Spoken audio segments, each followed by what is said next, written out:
Olá, queridos casais. Eu sou José Carlos Pereira, da Angélica. Eu sou a Angélica do Zé Carlos. Nós somos casados há 38 anos.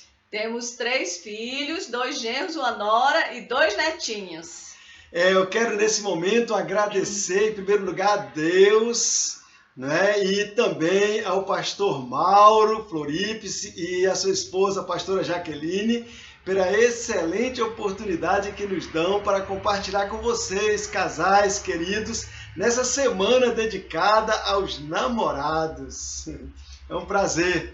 Eu e a Angélica, quando nós tínhamos 10 anos de casados, eu estava numa situação muito difícil, nossa família, porque eu tinha quebrado, a minha empresa tinha falido e eu estava há 4 anos viciado em drogas e nessa ocasião também nosso casamento muito desgastado, com muitos problemas, nós decidimos nos separar, eu saí de casa e fui morar em outra cidade, e nessa outra cidade, longe da minha família, não é?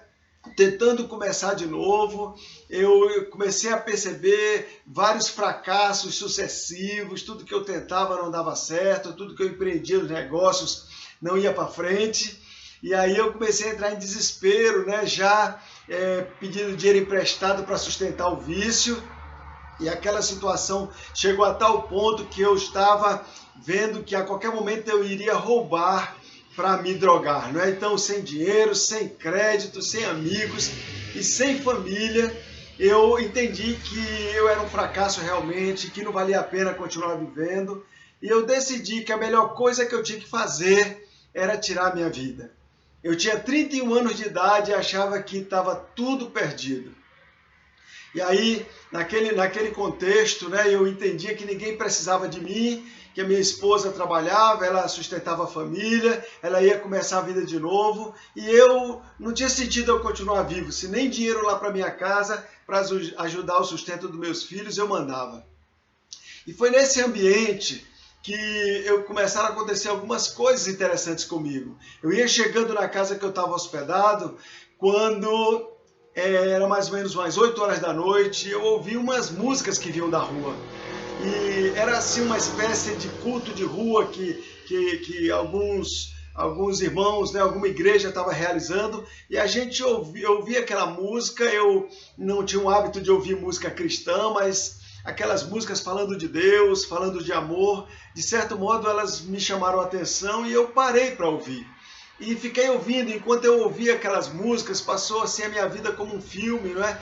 Quando eu era criança, os meus sonhos, meu casamento, como eu estava apaixonado pela minha esposa, meus filhos. Eu sempre, assim, uma das coisas que eu mais gosto, de maior prazer e alegria para mim era ser pai, e eu havia então fracassado nisso também, fracassado no casamento. A minha empresa, que eu tinha tanto orgulho dela, eu era engenheiro civil, era um profissional que me considerava um profissional capacitado, batalhador, trabalhador, eu havia fracassado em todas as coisas. E naquele dia, pela primeira vez, eu entendi que a culpa era minha, que eu havia feito as coisas erradas, eu havia feito as escolhas erradas. E aquela situação não era culpa dos meus amigos que não tinham me ajudado ou da minha esposa que tinha virado as costas para mim no momento mais difícil. A culpa era minha mesmo. Tudo que eu queria naquele dia era que o tempo pudesse voltar. Obviamente isso era impossível. Mas na manhã seguinte, quando eu despertei e fui tomar o café da manhã, a senhora que servia na casa, ela se aproximou da mesa com uma Bíblia na mão. Eu nunca tinha visto aquela senhora com uma Bíblia. Ela nem ler sabia. E ela chegou perto de mim e pediu que eu lesse para ela um trecho da Bíblia. E pela primeira vez eu peguei uma Bíblia na mão para ler, abri mais ou menos no meio da Bíblia. E estava escrito ali um texto que nunca mais eu esqueci. Bem-aventurado é o homem que não anda segundo o conselho dos ímpios, que não se detém no caminho dos pecadores e não se assenta na roda dos escarnecedores. Antes o seu prazer está na lei do Senhor, e na sua lei medita de dia e de noite. pois será como uma árvore plantada junto a correntes de águas, cujas folhas não caem, que dá o fruto na estação própria, e tudo quanto empreender, Deus fará prosperar. Salmo 1, essa palavra explodiu no meu coração. Naquele dia, sabe assim, eu imaginei que tudo que eu queria era ser como aquela árvore. Eu só queria ter dado certo. Dias depois, eu fui a um despachante para resolver um problema de um carro. E quando eu cheguei, ele estava ocupado atendendo outras pessoas. E para passar o tempo, eu peguei uma revista que estava sobre a mesa. Era uma revista A Voz, uma revista publicada pela Adonep, uma associação de profissionais, executivos, cristãos. E eu não conhecia essa associação. Eu não conhecia a Adonep e não conhecia a revista A Voz. Eu peguei para passar o tempo, como a gente sempre costuma fazer enquanto espera ser atendido. E para minha surpresa, ali tinha vários testemunhos, e um dos testemunhos foi o que eu li. Era a história de um médico, ele mesmo contando na revista que havia passado por uma situação muito difícil, mas que havia decidido entregar a vida dele a Jesus, e que 3 anos depois Deus já havia dado a ele tudo que ele havia perdido e muito mais. Aquilo me tocou de tal maneira que quando eu fui atendido pelo despachante, ele percebeu meu interesse. Eu fiz algumas perguntas para ele e ele me convidou para um jantar dessa associação de empresários e profissionais. Ele me convidou para um jantar da Adonep. Ia ser no hotel, um hotel bacana da cidade. Eu saí daquele lugar com um convite na mão. E quando foi no dias depois, era uma sexta-feira, eu fui para aquele jantar. E quando eu cheguei naquele hotel, aquele senhor estava me esperando, né? Eu nunca vou esquecer aquele homem, o nome dele é Fontana. Aquele senhor me levou para dentro do salão e ali a programação começou a transcorrer, uma programação tranquila, boa, agradável. E num dado momento um homem foi à frente, era um comerciante, ele começou a contar como Deus era presente na sua vida e como Deus havia restaurado sua família e sua vida pessoal. Sabe, seus negócios. Enquanto aquele homem falava, entrou dentro de mim uma convicção, uma certeza, uma fé de que minha vida ainda tinha jeito, de que ainda havia esperança, que eu ainda podia começar de novo. Naquela noite, muito emocionado, arrependido dos meus pecados, eu também decidi, como aquele homem tinha feito, como o médico tinha feito, eu decidi entregar a minha vida nas mãos de Jesus.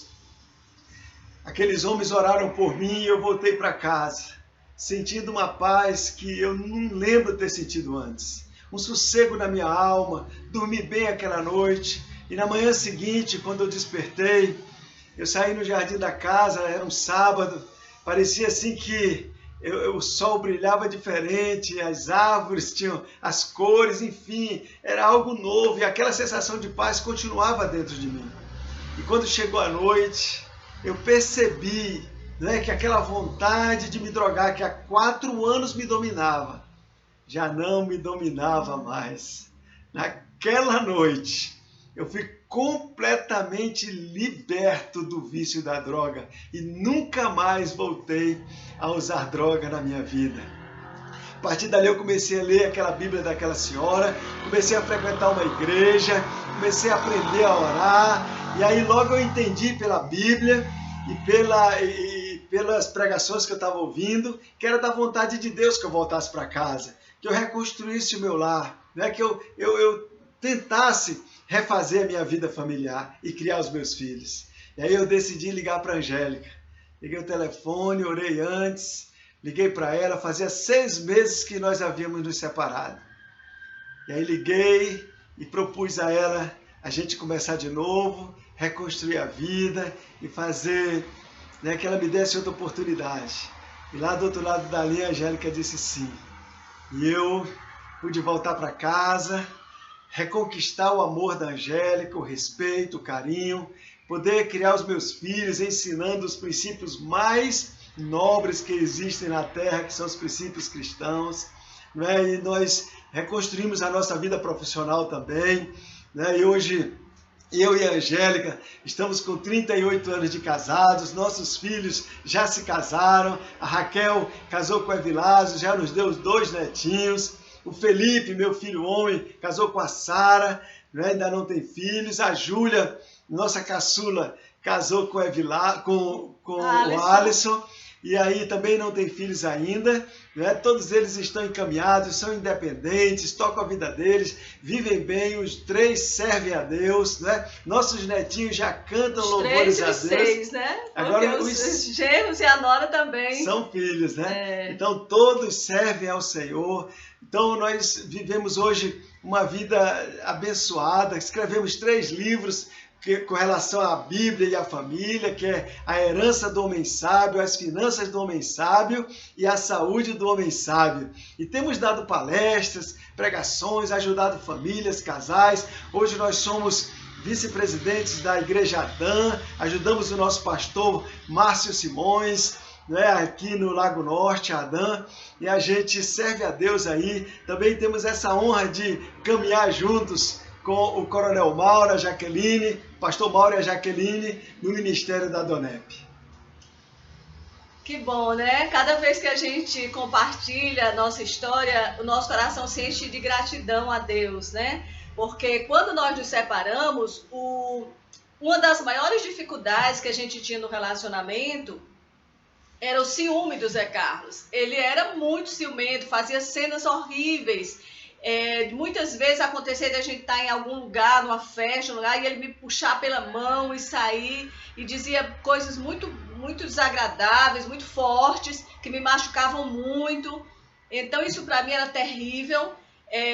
Tinha também um outro problema, que era o fato de eu trabalhar fora. Eu tinha uma carga horária pesada e tínhamos os 3 filhos pequenos e ele não me ajudava em casa, pelo contrário, tudo da profissão dele era mais importante, as viagens, as reuniões. Então, assim, para casa, eu não contava com ele em relação à criação dos filhos, ajudar com os filhos. Então, eu me achava já extremamente explorada, sobrecarregada. E isso tudo, quando ele veio para mim dizer que a empresa estava quebrada, ele estava devendo em muitos bancos e que ainda por cima estava viciado em drogas, para mim foi a gota d'água, foi o final da história. E aí eu disse para ele que tudo bem, ele tinha se envolvido nesse problema, nessa confusão, ele que saísse, eu não queria mais saber, e que para mim a nossa história tinha terminado. E aí foi quando nós nos separamos, e eu ainda disse uma frase muito forte, que hoje a gente lembra bem dela, que eu disse assim: olha, eu não quero, Zé Carlos, que os meus filhos saibam que o pai deles é o homem que você é. E aí nós nos separamos, ele foi para outra cidade, e inicialmente eu me senti aliviada, né, do problema. O sentimento que eu tive foi dizer: pronto, agora eu não preciso dele, eu trabalho, tenho meu salário, vou cuidar dos meus filhos, eu já cuido mesmo. Então, eu vou seguir minha vida. Só que com o passar dos dias, esses sentimentos foram mudando e eu senti falta dele, eu senti que eu queria ele de volta. A minha vida ficou muito difícil, muito complicada. Eu me lembro quando os meninos perguntavam assim: mamãe, quando é que o papai volta? Isso para mim era muito forte, eu não tinha resposta. E aí eu queria ele de volta, descobri que eu estava apaixonada ainda, que estava ruim com ele, ficou pior sem ele, e que eu, sabe, mas não sabia o que fazer, porque ele simplesmente, a gente não se falava. Uma vez eu tentei, mas ele me deu mó fora. Então eu estava bem assim, numa situação extremamente difícil. E depois de 6 meses da nossa separação, um dia o telefone tocou e era ele. E aí ele estava propondo, ele tinha tido essa experiência, né, com Deus, e estava propondo voltar para casa. E aí eu aceitei, ele voltou. E eu me lembro que a primeira coisa que me chamou a atenção nele foi o olhar. O olhar dele estava muito diferente daquele olhar que tinha saído duro, machucado. Ele estava com um olhar muito doce, muito amoroso. E eu comecei a observar e vendo reações completamente distintas daquelas anteriores. Em relação ao ciúme, eu tive a oportunidade de um dia ele chegar no meu trabalho, eu estava conversando com um colega e eu já fiquei muito nervosa com medo dele fazer uma cena. E ele simplesmente cumprimentou educadamente, nunca mais, graças a Deus, esse problema existiu, porque o Senhor transformou, né? E E outra coisa muito importante que eu fui vendo é que a Bíblia para nós sempre foi um livro muito prático. E à medida que o Zé Carlos lia a Bíblia, ele ia colocando na nossa casa as lições que ele aprendia ali. E aí quando ele leu que o que o homem semear, ele também vai colher, ele decidiu semear boas sementes em mim. Então ele semeava carinho, respeito, consideração, porque eu no começo não era fácil também. Eu não tinha entendido essa experiência que ele tinha tido. Então eu não concordava, eu achava que não tinha nada a ver, que Jesus tinha sido muito bom para ele, mas porque ele estava cheio de problemas. Mas eu não, eu estava tudo certo. Então ele me chamava para ir à igreja, eu não ia, ele me chamava para ir na Dodep, eu também não ia. Então, mas ele me dava um beijo e ia, ele não fazia nenhuma cena, desculpa, não me obrigava a ir e não ficava de cara feia. Quer dizer, ele foi semeando isso e à medida que foi semeando, ele foi colhendo, né? Sabedoria. Então, eu comecei a ver, puxa vida, é diferente mesmo, ele tá diferente, algo muito especial, né? Aquele que está em Cristo, nova criatura é. Isso, e isso se cumpriu na vida dele, ele virou um outro homem. E o tempo foi passando até que ele também tinha que colher, né? E eu comecei a ir à igreja com ele, comecei a ir aos eventos da Donep. E a fé veio pelo ouvir, eu comecei a ouvir a palavra, comecei a ouvir o testemunho, os testemunhos das pessoas. E um dia eu também tive uma experiência sobrenatural com Deus. Já depois de algum tempo, eu perguntei ao Senhor, eu disse, Senhor, as pessoas dizem que você fala, então eu queria saber se é verdade. Eu vou fazer uma pergunta e eu quero uma resposta. Eu vou abrir a Bíblia, né? Eu vou perguntar e vou abrir a Bíblia, porque aí eu já tinha entendido que a Bíblia era Deus falando conosco. Então, a pergunta foi a seguinte, eu falei, Senhor, eu quero saber se eu preciso ter essa mesma fé do Zé Carlos, se eu preciso entregar minha vida a Ti. Porque eu achava que eu sempre tinha feito as coisas muito certas, sempre tinha administrado bem minha vida.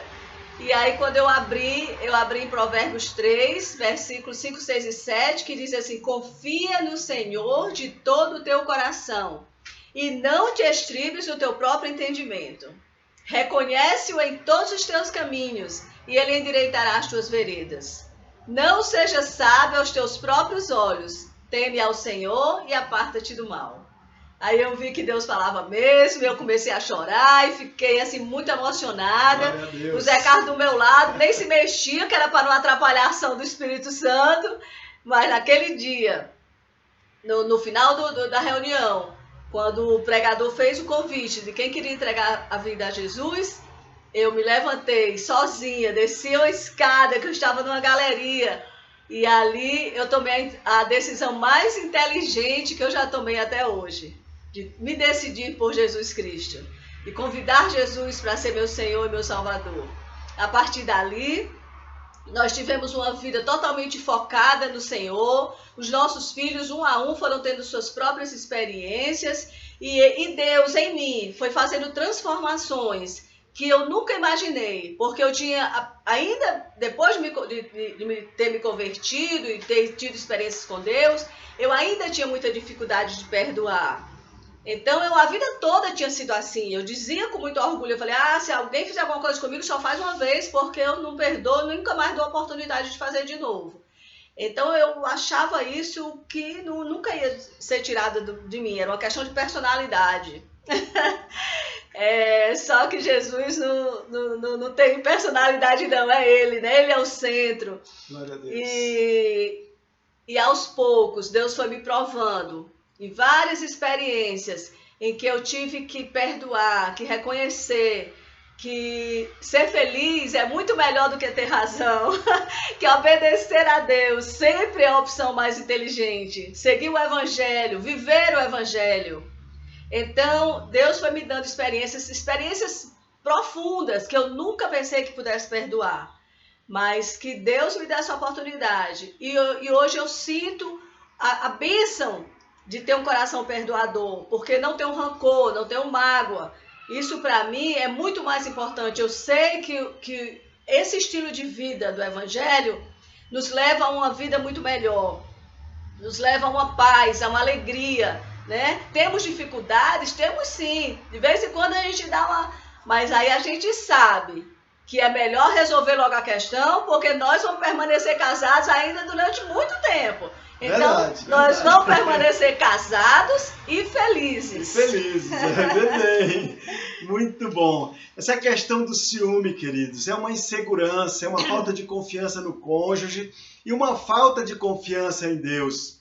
A Bíblia diz, né, 1 Coríntios 13, que o amor não arde em ciúme, né? Quem ama não arde em ciúmes, não suspeita mal, tudo sofre, tudo crê, tudo espera, né? Então, esse é o amor de Deus, o amor ágape, que nós devemos amar o nosso cônjuge. A esposa deve amar o marido amar a esposa, né? O amor sacrificial. Esse é o amor de Deus. E se nós amarmos assim, nós receberemos também o amor assim. Tudo que nós damos, nós recebemos. Não é? O evangelho é para ser praticado principalmente em casa. É o evangelho de andar a segunda milha, de dar outra face, sabe, de não ser arrogante, prepotente, de querer sempre ter razão, sempre apontar o defeito do outro. E à medida que você semeia, você colhe. Você vai colhendo também, o outro vai mudando. A gente nunca consegue mudar o outro, né? Por mais que eu tentasse mudar a Angélica, eu não conseguia. Mas eu descobri que Deus conseguia mudá-la. Se eu mudasse, Deus ia mudá-la. Então, no máximo que a gente pode fazer é trabalhar na nossa própria vida, a nossa mudança, não é? Jesus disse que quando você olha o cisco no olho do seu irmão, do seu cônjuge, você já tem uma trave no seu. Então você tem que primeiro tirar a trave do seu, ou seja, trabalhe na sua vida e confie que na medida que você pratica o evangelho, na medida que você obedece o que o Senhor está mandando fazer, amar incondicionalmente, andar a segunda milha, perdoar 70 vezes 7, Deus vai trabalhando no coração do outro. Então, na medida que você semeia, por exemplo, eu sabia que eu precisava muito de misericórdia por todos os erros que eu tinha cometido e pelos erros que eu ainda ia cometer. Então, se eu precisava de misericórdia, eu tinha lido lá na Bíblia, em Mateus capítulo 5, que bem-aventurados misericordiosos, porque alcançarão misericórdia, né? Tem uma história que a Angélica gosta, né?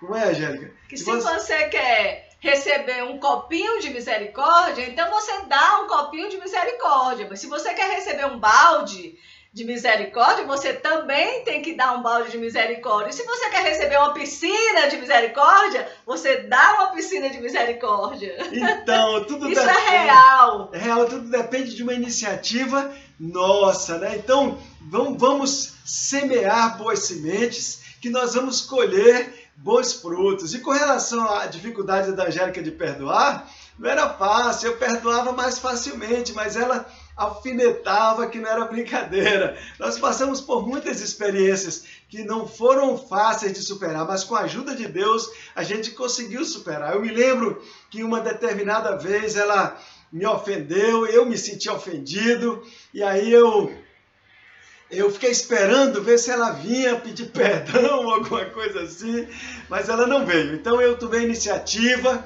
estava assim cheio do Espírito Santo, né? Orei, aí tomei iniciativa e fui lá e disse: meu amor, eu te perdoo pelo que tu fizeste comigo. Aí ela olhou para mim e disse assim: pois eu não estou te pedindo perdão. Eu não estou pedindo perdão. Aí eu olhei para ela e disse assim: então eu te perdoo por você não pedir perdão. Então assim, eu fui semeando compreensão. Tinha que colher, né? Não tinha como. Eu fui semeando compreensão, honra, respeito, carinho, paciência. E pouco a pouco Deus foi transformando o coração dela. Então a gente profetiza coisas boas para o nosso cônjuge, fale palavras boas. Olhe, nunca diga na sua casa o que você não quer que aconteça. Nunca diga na sua casa o que você não quer que aconteça. Com as nossas palavras, nós podemos matar e nós podemos dar vida. Seja inteligente. Use a sua fé com inteligência, as suas palavras com inteligência. Diga coisas boas, profetize coisas boas, mesmo que ainda não esteja acontecendo, né? Mesmo que você ainda não esteja vendo, fale.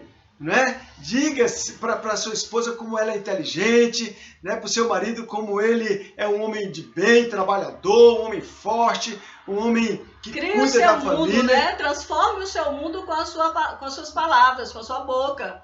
Faça do seu mundo, o mundo da sua casa, da sua família, Um mundo onde há sempre palavras boas, palavras de esperança, elogios, né? Validação.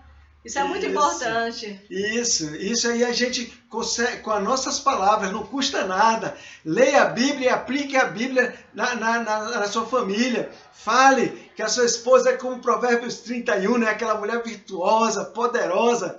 Muitas vezes eu dizia isso para a Angélica, às vezes muitas coisas eu dizia por fé, porque nem tudo se cumpria ali na vida dela, mas eu dizia, meu amor... Ainda. Naquela época não se cumpria. Aí eu dizia, meu amor, você é como mulher de Provérbio 31, não é? Aí eu recitava, falava, até que o tempo passou e hoje, eu olhando aquele provérbio, vivendo com ela, eu percebo que na verdade está faltando versículos ali para completar as virtudes que Deus deu para ela. Então, a palavra tem poder. Você não pode imaginar, 38 anos, nós vamos fazer 39, quantas experiências, quantas histórias, quantas vezes tivemos que chorar juntos, nos perdoar, quantas ofensas, porque o ambiente que mais se ofende é dentro de casa.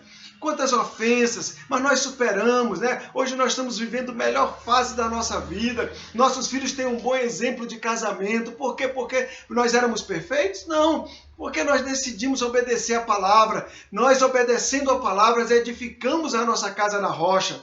Nós decidimos honrar o casamento, honrar o matrimônio. A Bíblia diz que honrado seja entre todos o matrimônio e o leito sem mácula, né? Ou seja, o primeiro relacionamento criado por Deus foi marido e mulher. Foi o primeiro, é o mais importante. Desse relacionamento surgiram todos os demais. Então é muito importante a gente valorizar. Valorize a sua esposa, o seu marido, é o pai dos seus filhos, a mãe dos seus filhos. Honrem um ao outro, honrem, respeitem um ao outro, amem-se. Imitem Jesus. Imitem Jesus, né? Não fiquem aí na gritaria dizendo coisas que... Não, por favor, cuidado com o que vai sair da sua boca. Se estiver zangado, não fale, segure, sabe? E tenha assim, sempre misericórdia um do outro, porque todos nós erramos. O seu marido não é perfeito, a sua esposa não é perfeita, mas você também não é. Todos nós carecemos, né, de ser perdoado, de receber uma segunda oportunidade. Valorize, riem, brinquem, sejam amigos, conversem, tenham um diálogo, olhem no olho um do outro, sabe? Chorem juntos, se abracem. Se perdoem mutuamente, acreditem na família. Esse relacionamento é o mais importante da terra. É o relacionamento marido e mulher. Namorem, façam sexo, vivam intensamente, sabe? Deus ele criou o matrimônio tão especial, que é o único relacionamento que é comparado ao relacionamento de Cristo com a igreja. É o único relacionamento.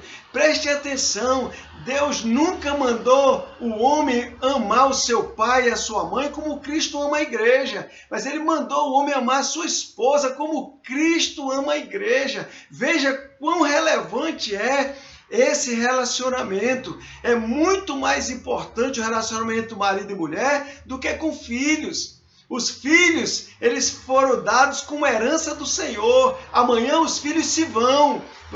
Os filhos vão ser independentes, vão cuidar da vida deles, como os nossos já foram. Agora, depois só vai ficar nós dois. Vamos envelhecer juntos, servir a Deus juntos, desfrutar, ser bênção, né? Tanta coisa boa Deus tem nos dado. E quando a gente ficar velhinho, a gente pode olhar para trás e dar glória a Deus, né? Porque o Senhor nos sustentou, a gente cuidou um do outro e a gente pode partir para a eternidade farto de dias, em paz, missão cumprida, propósito cumprido e deixar um legado de bênçãos para as futuras gerações. Quantas gerações virão depois? E nós temos uma responsabilidade. Todos que virão depois de nós nasceram de dentro de nós. E nós temos todas as nossas decisões, atitudes, né?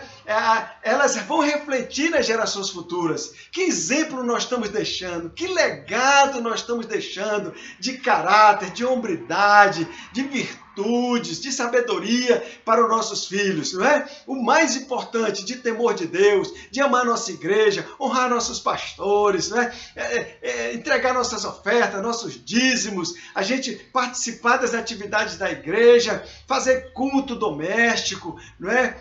Honrar a Deus no nosso comportamento dentro de casa. Tudo isso é exemplo para os filhos. É exemplo, né? Nossa casa é uma escola, cujos filhos são os alunos e os pais são os professores. Nós estamos constantemente dando aula para eles e eles vão passar para gerações futuras. Está na nossa mão, a partir de nós. Nós podemos fazer tudo diferente. Maturidade, vamos ter maturidade, equilíbrio, domínio próprio, né? Não vamos ser precipitados. Aquele que é precipitado, ele acaba pecando. Vamos contar até 10, vamos pensar, não deixa o sol se pôr sobre a sua ira, ficou chateado, faz logo as pazes, conversa. Sabe como a Angélica disse, é melhor ser feliz do que ter razão. Tem gente que está cheio de razão levando a família para o inferno, o que vai ganhar com isso?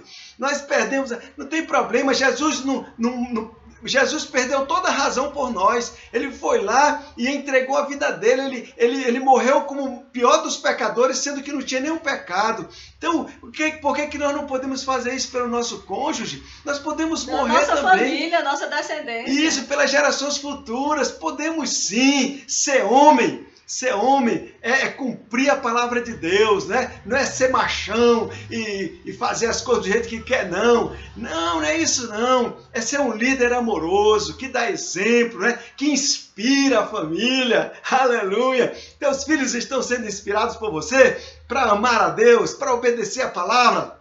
Eles estão vendo se cumprir na tua vida os propósitos de Deus, porque você é obediente, e aí eles vão ficar apaixonados por esse Jesus. É isso que tem que acontecer. Amém. Você é o pastor da sua família, você, casal, estão pastoreando a sua casa. Vocês estão tendo a nobre oportunidade de deixar discípulos, os filhos como discípulos, filhos que vão fazer a diferença na terra. E então assim, em obediência à palavra de Deus, se cumprirá na sua vida, na sua família, a promessa que Deus fez lá para Abraão, que recai sobre nós por meio de Cristo Jesus. Que em ti e na tua descendência serão benditas as nações da terra.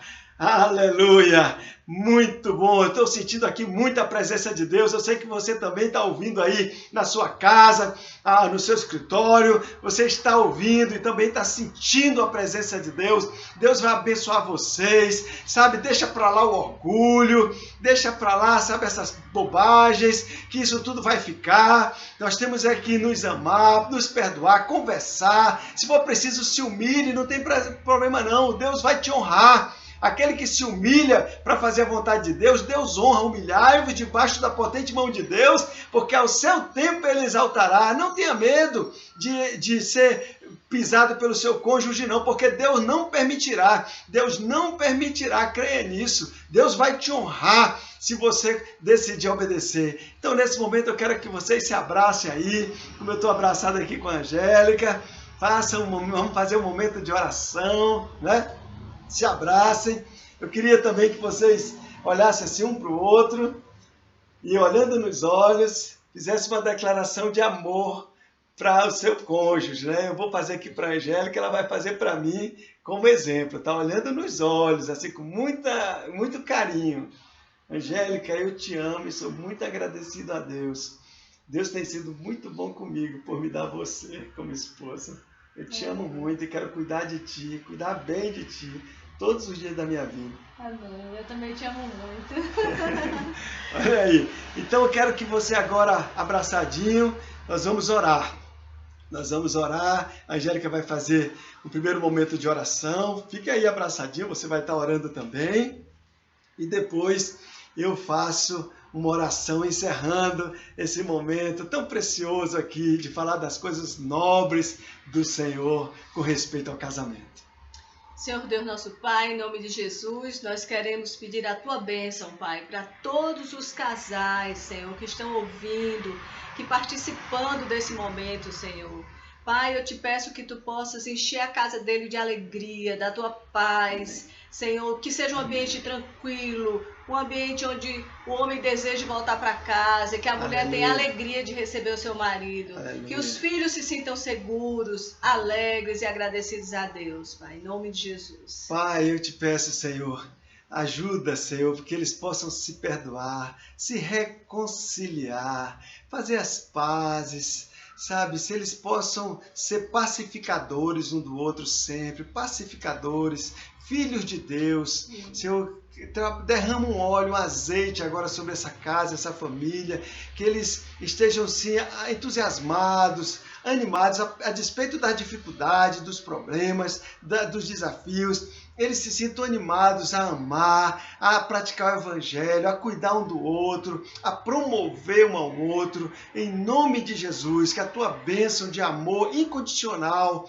Pai, esteja derramada. Faz um batismo de amor nesse casal, batiza eles, Senhor, com o amor que só do céu para vir sobre a casa deles, em nome de Jesus. Muito obrigado, obrigado, Jesus, pela oportunidade, por esses casais que estão nos ouvindo, pela bênção na vida do pastor Mauro e da pastora Jaqueline. Muito obrigado, Senhor. Nós te agradecemos por tudo, em nome de Jesus. Amém. Amém.